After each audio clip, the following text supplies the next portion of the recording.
Di balik tenangnya laju Honda Mobilio, bukan berarti mobil ini kebal terhadap masalah pada komponen kaki. Contohnya seperti suara-suara yang mulai mengusik, hingga pusing arm yang dulu kokoh, kini rapuh, dan bisa mengancam kenyamanan kapan saja. Di episode Auto Paham kali ini, kita akan menjelajahi misteri tentang rekstir pada Honda Mobilio yang berbunyi dan kerusakan pada bushing arm.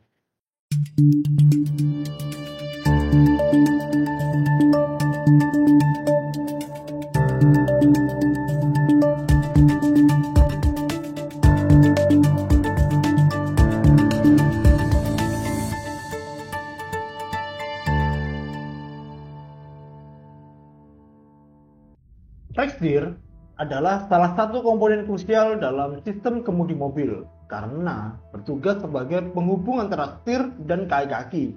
Fungsinya adalah untuk mengarahkan ban untuk berbelok dan memastikan setiap putaran setir sesuai dengan presisi pada roda.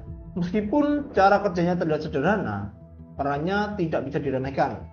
Ketika rekstir mengalami kerusakan, respon power steering akan menurun drastis, sehingga akan mengganggu kenyamanan dan keselamatan berkendara. Menghindari kerusakan pada rekstir wajib menjadi prioritas, mengingat biaya penggantiannya yang tidak murah dan dampaknya yang signifikan pada performa mobil.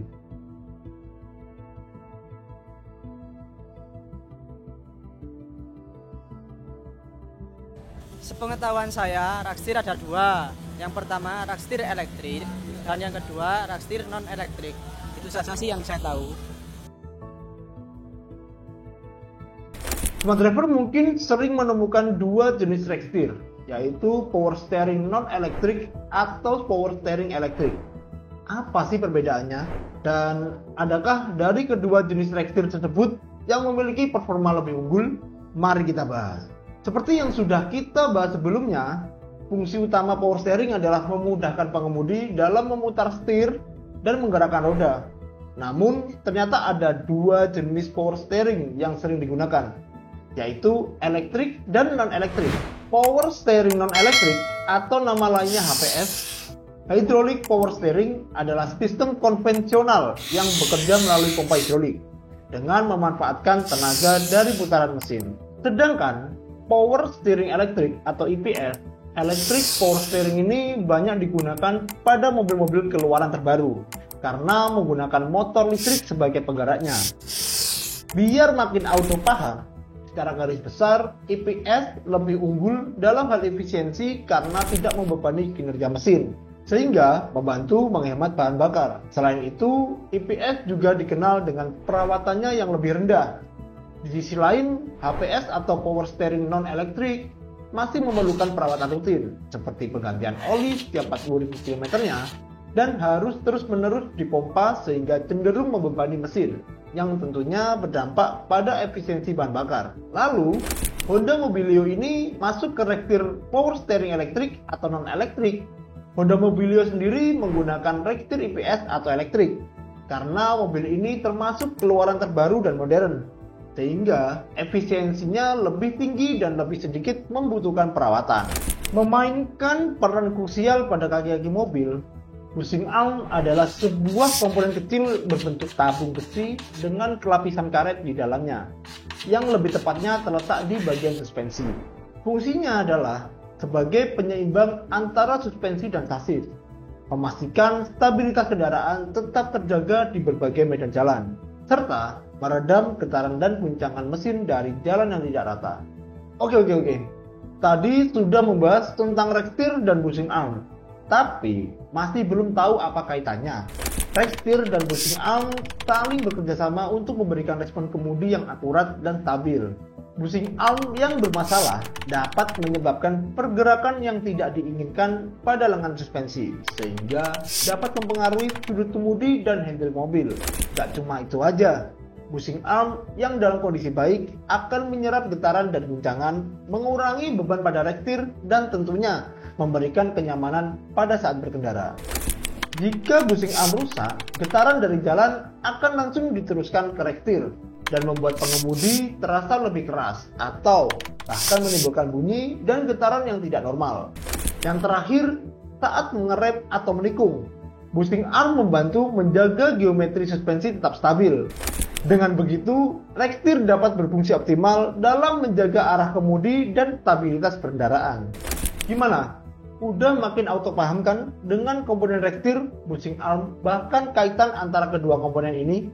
Biar nggak terlalu serius, kita bahas dulu nih sedikit tentang Honda Mobilio yang sengaja dihadirkan dengan konsumsi bahan bakar lebih hemat dan performa yang selalu bisa diandalkan. Honda Mobilio pertama kali diluncurkan oleh PT Honda Prospect Motor di Indonesia sejak tahun 2013 dengan mengusung desain yang stylish dan performa tertinggi di kelasnya. Honda Mobilio telah mendapatkan apresiasi yang positif dari konsumennya yang dibuktikan lewat 18 buah penghargaan yang berhasil diraih. Honda Mobilio memiliki performa yang dibilang cukup tinggi di kelas LPMV atau yang biasa disebut sebagai Low Multi Purpose Vehicle, dan kalau dibilang mobil ini jadi idola juga nggak salah sih, karena mobil ini sangat efisien dalam penggunaan bahan bakar, biaya operasionalnya yang ringan, kapasitas bagasi yang cukup luas, dan fitur yang lengkap. Dengan segala keunggulan yang dimilikinya, apakah Honda Mobilio mampu terhindar dari kerentanan pada komponen Rextir dan boosting arm?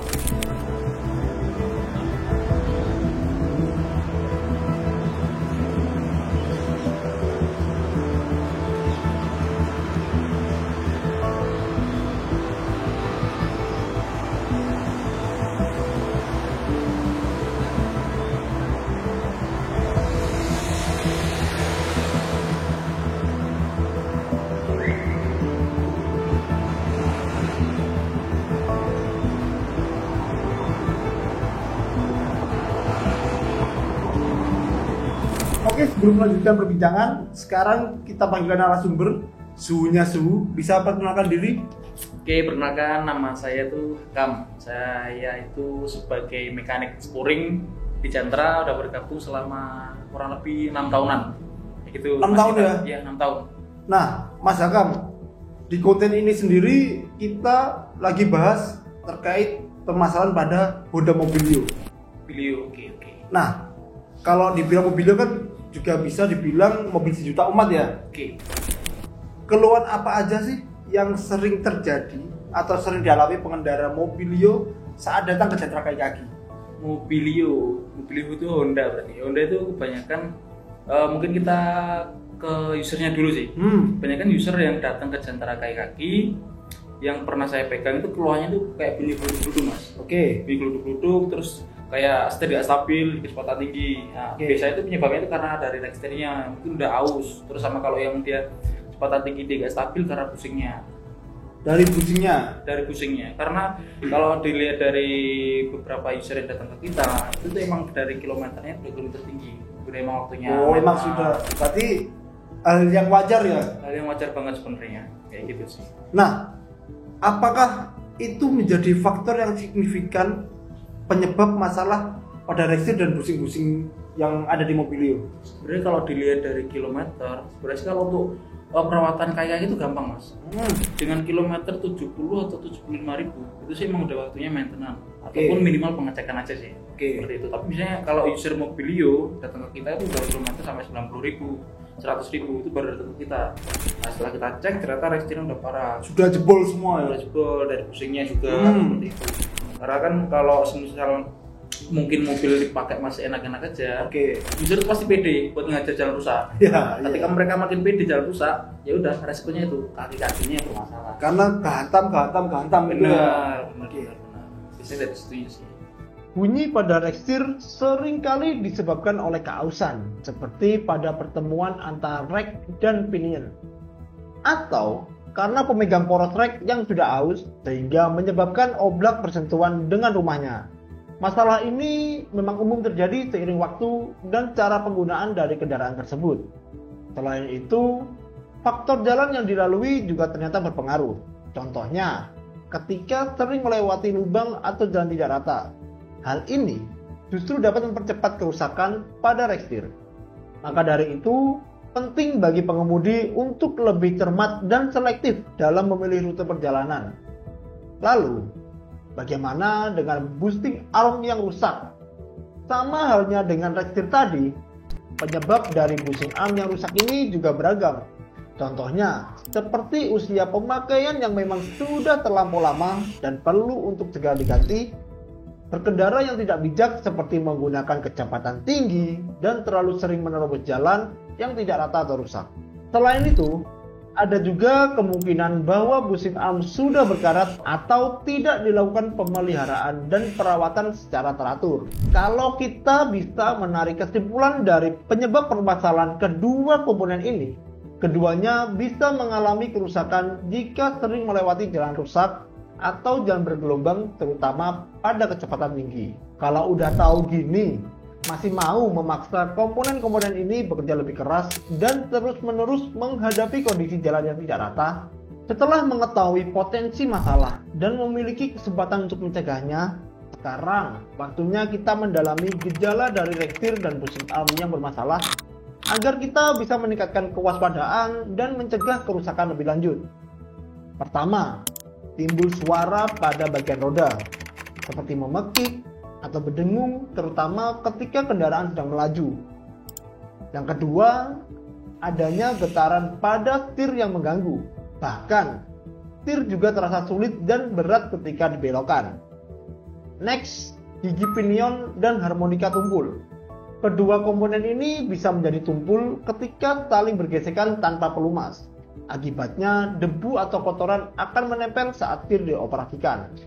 Gejala atau ciri-ciri ketiga adalah keseimbangan mobil dapat menjadi terganggu sehingga mobil terasa oleng dan melaju dengan tidak seimbang.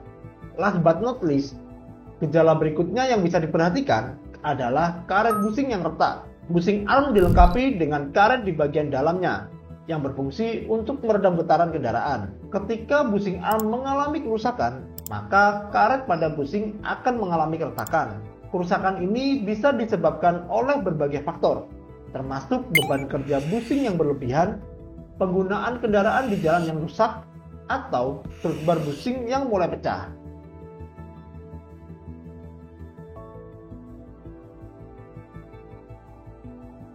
Nah, setelah kita barusan ngobrolin faktor-faktor ya Mas Hakam ya. Nah, sekarang gimana sih cara Jantra kaki untuk mengatasi masalah-masalah tersebut? Oke, kalau untuk mengatasi mobil itu dia nggak harus ganti dari rekstirnya. Nggak harus diganti ya? Nggak harus diganti, itu bisa diservis. Oke. Dia kan kalau untuk mobilio, dia komponen dari rekstir itu ada namanya busing rekstir. Oke. Nah, yang bermasalah dari situnya. Kenapa dia bisa bunyi? Karena dia udah aus dari asnya ke busingnya itu. Jadi kalau misal user mobilio lewat jalan rusak pasti bunyi kayak klatak. Ya, benar. Itu dari busingnya bisa diganti. Jantra itu bisa bikin busingnya. Dari busing rekstirnya ya? Busing rekstirnya. Nah, kalau untuk ini busing arm dan busing yang lainnya. Kalau untuk busing itu kan kita harus tahu dulu. Busing itu kan karet. Oke. Nah, kalau karet misal dia udah jebol, dia harus ganti. Harus diganti ya? Tapi kalau dari Jantra, kebetulan Jantra itu harus ganti satu set. Biasanya kan kalau arm, busing arm jebol harus ganti satu set. Tapi kalau Jantra nggak usah, bisa diganti busingnya aja. Karet-karetnya aja ya? Karetnya doang. Oke. Nah, kalau diakalin dulu bisa nggak Mas? Diakalin yang mana nih? Rekstirnya atau busingnya? Busingnya dua-duanya deh. Kalau rekstir sih lebih bagus, lebih awet. Itu sih diganti aja dari busing rekstirnya, di servis maksudnya. Terus kalau untuk busing armnya, busingnya tetap diganti sih. Kalau soalnya dia kan karet. Kalau misalnya udah jebol, ganjel apa gitu, spon atau apa? Itu gitu. lebih nggak safety malah. Lebih nggak safety ya. Oke.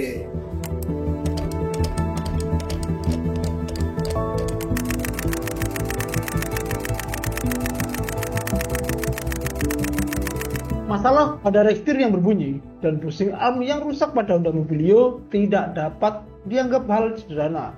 Yang padahal jika rusak justru membuat hati menjadi merana karena mengganggu kenyamanan selama berkendara.